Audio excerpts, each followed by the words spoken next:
Let's talk about Babygirl.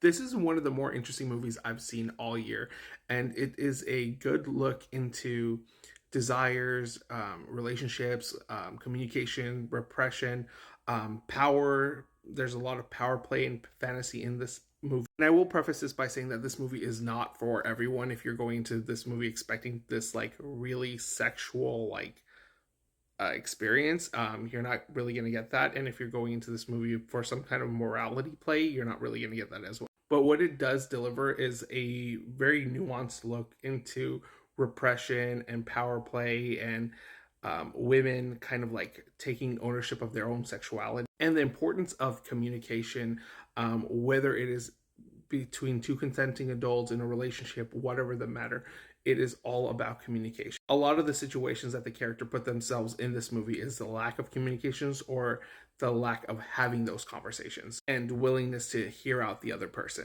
I think this film is directed well. It's a sleek, sexy look into this world and environment that's been created. It's also very fun when it needs to be. It's also kind of haunting when it needs to be. There's like a little thriller aspect to it. The soundtrack is really good. I think that's one of the highlights of the film. So when these really cool scenes happen, they're directed really well with the music that's in the movie. This is definitely not a movie I dislike, but I do like it somewhat. I think it's a movie that delivers on what it's trying to do, albeit in a very messy way. And I feel like there are moments where it could have been sexier, it could have done a little bit more with the premise that it was trying to deliver upon. But what we get is a movie that is just packed with a really good performance. Yeah, I'm going to say it, the main reason you're even going to be watching this movie is for the performances, especially of Nicole Kidman, who delivers on such a magnificent performance in this movie. She shows this very unsure CEO who's confident but like unsure in her own desires and wants, but she can really command business very well, but not her own like fantasies and self-expression. She's a CEO of a packing industry who's automizing a lot of things, and that's kind of how she's lived her whole life.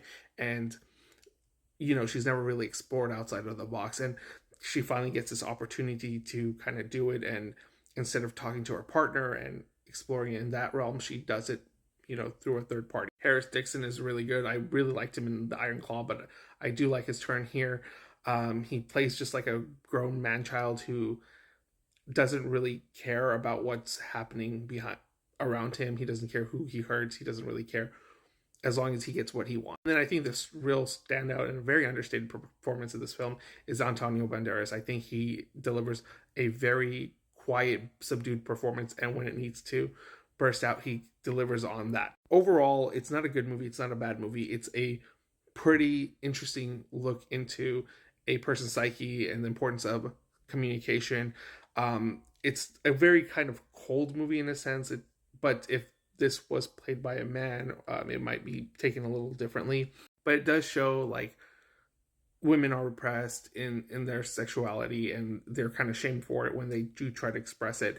But I do like where it goes in the story it's trying to tell. There is an interesting movie here. Just not a movie that everyone is going to enjoy, and people are going to take away different things from it.